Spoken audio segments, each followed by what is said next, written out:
Bismillahirrahmanirrahim. Kita ketemu lagi dalam pelajaran ekonomi. Kali ini kita akan membahas tentang persamaan dasar akuntansi atau disebut pedas akuntansi, ya. Nah, persamaan dasar akuntansi ini adalah poin pedoman akuntansi yang penting yang harus dikuasai sebelum kita mempelajari ke tahapan akuntansi yang lain yang lebih lanjut, ya. Nah, kita lihat apa persamaan dasar akuntansi, ya. Persamaan dasar akuntansi adalah sebuah persamaan yang menghubungkan antara aktiva dengan sumbernya, ya. Nah, sumbernya itu terdiri dari dua, yaitu kewajiban dengan ekuitas, ya. Nah, kita lihat unsur-unsur apa saja yang harus ada di dalam persamaan akuntansi, ya. Unsurnya adalah ada 6. Yang pertama adalah harta atau disebut dengan istilah aset atau disebut dengan aktiva. Yang kedua adalah utang atau disebut dengan kewajiban atau liabilities. Yang ketiga adalah modal atau disebut dengan ekuitas. Yang keempat adalah pendapatan atau disebut dengan revenue. Yang kelima adalah beban atau biaya atau disebut expenses, ya. Dan yang keenam adalah price, ya. Ini sengaja dibedakan hurufnya karena ini akan memudahkan kita menghafal, ya. Jadi nanti ini akan berurutan H, U, M, P, B. Nah, kalau price ini tidak diberikan warna merah karena dia nanti termasuk ke dalam akun yang ada dalam akun modal, ya. Nah, kita lihat harta, ya, nanti akan dibagi-bagi, ya. Nanti akun yang 5 tadi H, U, M, P, B akan dibagi-bagi, akan ada pembagiannya, ya. Nah, yang akan kita bahas sekarang hanya pembagian harta saja, tuh, ya. Nah, yang lainnya nanti akan kita bahas di pertemuan yang akan datang. Harta di sini ada harta lancar, ya. Harta lancar itu adalah harta yang paling liquid, harta yang paling mudah untuk diuangkan. Harta lancar terdiri dari kas atau uang tunai, yang kedua adalah wesel tagih, yang ketiga adalah piutang atau tagihan, yang keempat adalah beban dibayar di muka atau beban yang dibayar duluan. Nah, contoh beban dibayar di muka misalnya sewa rumah atau kontrak rumah. Kontrak rumah biasanya kita bayar dulu, baru kemudian kita menikmati fasilitas rumah yang kita bayar, gitu, ya. Nah, kemudian yang keempatnya adalah perlengkapan. Nah, perlengkapan itu adalah barang, ya, yang sifatnya sekali pakai. Contohnya apa? Kertas misalnya, tinta. Nah, itu adalah perlengkapan. Harta yang kedua adalah harta tetap. Harta tetap adalah harta yang memiliki ciri nilainya bisa bertahan lama, barangnya bisa dipakai berulang-ulang, tetapi kemudian ciri khasnya dia memiliki pengurangan nilai dalam jangka yang panjang, ya, atau disebut dengan istilah penyusutan, kecuali satu, yaitu tanah, ya. Kalau tanah dia sifatnya semakin lama harganya bukan semakin turun tapi semakin bertambah. Yang kedua adalah bangunan. Ini bangunan mengalami penyusutan. Kemudian yang ketiga adalah peralatan, ya. Nah, peralatan itu adalah barang yang sifatnya bisa dipakai berulang-ulang. Beda dengan perlengkapan. Kalau perlengkapan tadi hanya sekali pakai, tapi kalau peralatan itu bisa dipakai berulang-ulang. Dan ini juga sama, tadi akan mengalami penyusutan nilai. Kemudian yang keempatnya adalah kendaraan. Nah, itu contoh dari harta tetap. Kemudian yang ketiganya adalah harta tidak berwujud. Harta tidak berwujud, kenapa tidak berwujud? Karena dia tidak kelihatan, tetapi dia merupakan harta yang berharga yang dimiliki oleh sebuah perusahaan, ya. Nah, ini ada 4, ada hak cipta, ada hak paten, ada merek dagang, ada goodwill, ya. Nah, ini semuanya tidak kelihatan, ya, dan itu merupakan harta yang tidak berwujud, ya. Nah, kemudian kita akan masuk ke rumus persamaan dasar akuntansi, ya.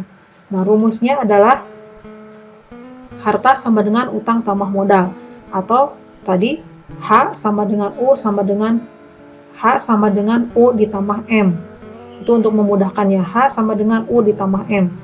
Nah, atau ada juga yang karena tadi namanya beda-beda, ya, maka harta H sama dengan U tambah M itu bisa ada nama lainnya. Menjadi aset sama dengan kewajiban ditambah ekuitas.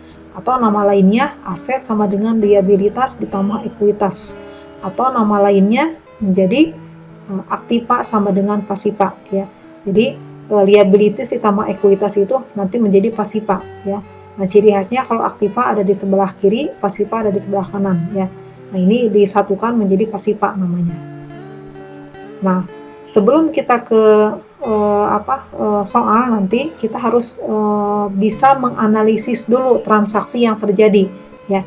Jadi transaksi ini yang nanti akan kita yang akan kita masukkan ke dalam rumus persamaan akuntansi dulu ya. Nah, jadi transaksi-transaksi itu nanti akan kita pilah-pilah ya, akan menyebabkan perubahan dalam apa saja, baru nanti kita masukkan ke dalam persamaan akuntansi. Nah, contoh transaksi yang pertama ya, misalnya penyetoran modal awal. Penyetoran modal awal. Biasanya sebuah perusahaan ketika akan memulai usaha selalu ada modal awal yang akan digunakan sebagai langkah pertama melakukan usaha. Modal awal ini bisa terdiri dari dua, bisa berupa uang, bisa berupa barang. Nah, kalau misalnya yang kita setorkan sebagai modal awal itu adalah uang, berupa uang, maka akan menyebabkan kas bertambah, modal bertambah. Tapi kalau yang disetorkannya itu berupa barang, baik harta tetap maupun tadi bisa perlengkapan, maka akan menyebabkan harta berupa barang yang kita, misalnya kalau kita yang dijadikan sebagai modal itu misalnya bangunan, maka akan menyebabkan bangunan bertambah, modal bertambah.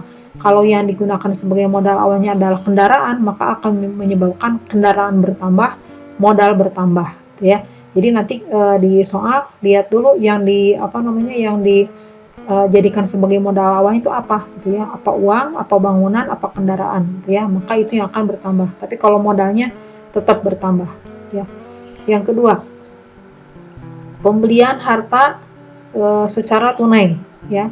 Kalau secara tunai biasanya ada uang, ada barang gitu ya, nah, langsung dibayar ya saat itu juga. Nah, biasanya yang kita beli itu bisa terdiri dari peralatan, perlengkapan, bisa kendaraan bentuknya, bisa bangunan gitu ya. Nah, pembelian harta secara tunai ini akan menyebabkan harta yang kita beli itu bertambah dan kas berkurang. Kenapa kas berkurang? Karena kalau tunai tadi pasti menggunakan uang kas untuk membayar gitu ya. Nah, jadi kalau di dalam akuntansi karena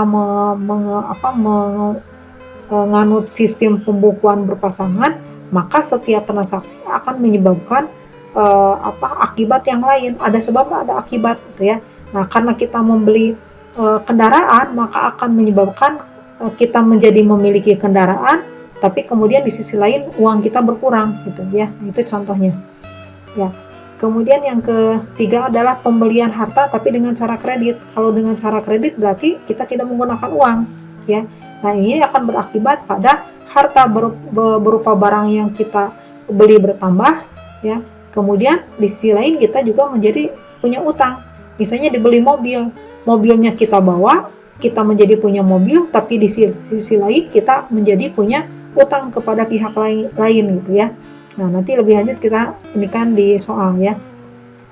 Kemudian yang selanjutnya adalah penerimaan pendapatan ya.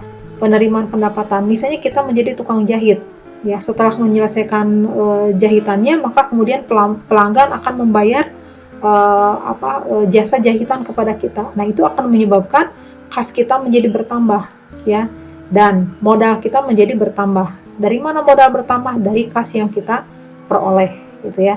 Kemudian yang kelimanya adalah pembayaran beban. Nah, beban atau biaya ya, misalnya beban listrik atau beban gaji pegawai ya. Ketika kita membayar listrik ya, membayar tagihan listrik atau kita membayar gaji kepada karyawan, akan menyebabkan uang kita menjadi berkurang. Maaf, ini bukan bertambah, harusnya berkurang. Betul ya. Beban kita menjadi bertambah, beban yang kita bayar menjadi bertambah, dan uang yang kita miliki menjadi berkurang ya, karena dipakai untuk membayar gaji atau membayar beban listrik misalnya gitu ya. Jadi beban gaji atau beban listriknya menjadi bertambah, tapi di sisi lain kas kita atau uang kita menjadi berkurang karena digunakan untuk membayar beban tadi. Ya.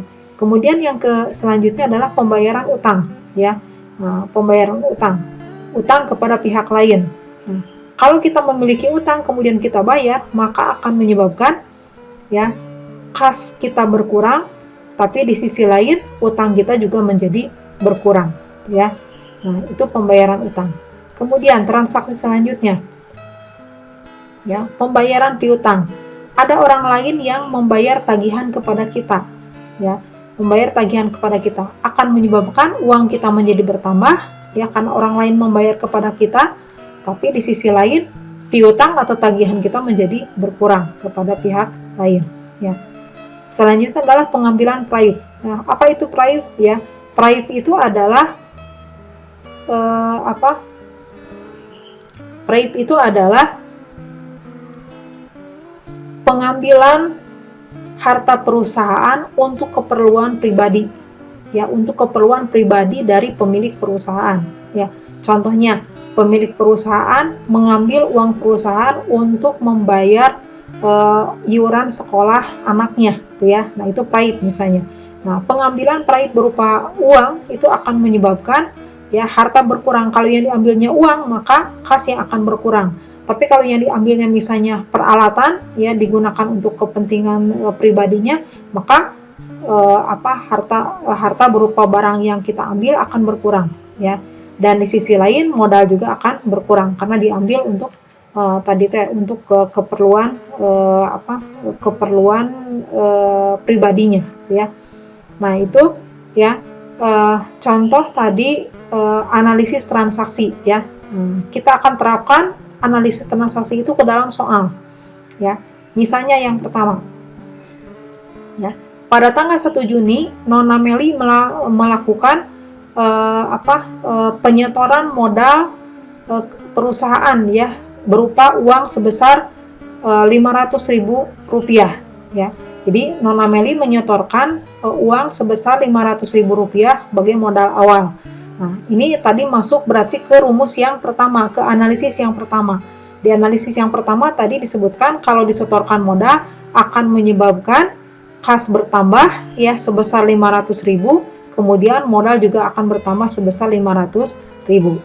Nah, kita masukkan ke dalam rumus persamaan akuntansinya, ya. Tadi rumus persamaan akuntansinya adalah harta sama dengan utang tambah modal. Nah, karena kas ini masuk ke dalam harta, maka kita simpan di sebelah bawah ini, ya, di bawah harta. Di bawah harta ini kas 500.000 bertambah, kemudian modal bertambah di sebelah kanan. Nah, sehingga dari soal ini, ya, kita bisa melihat di sebelah kiri, ya, harta 500.000, di sebelah kanan jumlahnya juga 500.000 karena utangnya 0 di sini, ya. Nah, maka ini tetap sama, ya, harus sama, tidak boleh berbeda. Soal yang kedua, tanggal 3 Juni dibeli peralatan secara kredit senilai 300.000. Maka kalau kita membeli sebuah peralatan, ya, secara kredit, berarti di sini tidak ada uang yang keluar, ya, tetapi akan berakibat pada, ya, peralatan kita menjadi bertambah sebesar 300.000, tapi di sisi lain kita memiliki utang sebanyak 300.000, gitu ya. Nah, ini jadi ada dua akibat. Peralatan kita bertambah, kemudian utang bertambah. Kita masukkan ke dalam rumus persamaan akuntansi. Karena peralatan ini masuk ke dalam kategori harta, maka yang 300.000 ini akan bertambah di sebelah harta. Dan di sebelah kanan akan bertambah utang, ya. Nah, jadi seperti ini. Nah, ya. Jadi peralatan di sebelah di bawah harta di sini bertambah 300.000, kemudian utang bertambah 300.000. Nah, sehingga kiri dan kanan jumlahnya sama 300.000. Nah, ini persamaan dasar akuntansi seperti itu. Kiri kanan harus selalu sama. Lanjut, ya. Nah, pada tanggal 4 dibayar sewa ruko sebesar 12 juta untuk 1 tahun, ya. Nah, tadi Ibu yang menyebutkan kalau sewa ruko itu termasuk ke dalam kategori sewa dibayar di muka, di harta, ya. Nah, dengan kita membayar sewa ini akan menyebabkan uang kas kita berkurang karena dipakai untuk membayar. Tapi di sisi lain, ya, kita memiliki sewa dibayar di muka bertambah, ya. Sewa dibayar di muka itu sebetulnya sama dengan piutang kita kepada pihak lain, gitu ya. Atau tagihan kepada pihak lain karena belum digunakan, udah dibayar tapi belum digunakan. Nah, ini akan menyebabkan sewa dibayar di muka bertambah sebesar 12 juta, tapi di sisi lain kas kita berkurang sebanyak 12 juta. Nah, kalau kita masukkan ke dalam rumus persamaan akuntansinya menjadi ini ya, sewa dibayar di muka itu termasuk ke dalam harta, berarti di sebelah harta di sini bertambah 12 juta. Kemudian di sisi lain kas berkurang. Kas itu adalah harta, golongan harta juga. Nah, sehingga sebetulnya di soal yang keempat ini akan menyebabkan harta bertambah dan harta berkurang. Nah, seperti ini ya. Nah, ya, harta berkurang, ini yang pakai kurung itu berkurang, ini adalah kas yang berkurang, dan yang tidak pakai kurung ini adalah bertambah, ya. Nah, yang bertambah ini, yang ini apa? Ini adalah ini, ya, sewa dibayar di muka. Sewa dibayar di mukanya bertambah. Nah, ya. Sewa dibayar di mukanya bertambah, ya. Dan kasnya berkurang, ya. Karena ini bertambah, ini berkurang, sebetulnya kalau dikurangkan ini dikurang ini jadi 0, ya. Nah, sehingga tetap kiri kanan jumlahnya sama dengan 0. Ini utang tambah modalnya 0, dan ini kalau dijumlahkan ini dikurang ini bakal menjadi 0, gitu ya. Nah, ini masih sama akhirnya jumlahnya, gitu ya. Harus sama, tidak boleh ada lebih besar atau lebih kecil, harus sama pada akhirnya, ya. Nah, kemudian soal yang keempat, ya. Nah, tanggal 6 Juni diterima jasa konsultasi, ya, sebesar 600.000, ya, dan ini menjadi pendapatan buat perusahaan. Nah, kalau kita menerima pendapatan, gitu ya, maka akan menyebabkan kas kita bertambah sebesar 600.000, dan ini juga akan menyebabkan modal kita bertambah sebanyak 600.000, ya.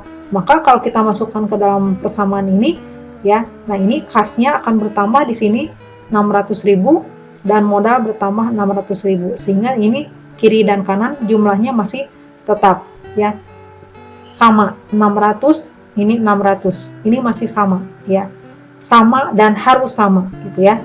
Nah, itu dulu ya mungkin untuk pertemuan kali ini, soalnya segitu dulu. Nanti akan kita perdalam dengan soal yang lain, ya, di pertemuan yang akan datang, ya. Billahi taufiq wal hidayah. Assalamualaikum warahmatullahi wabarakatuh.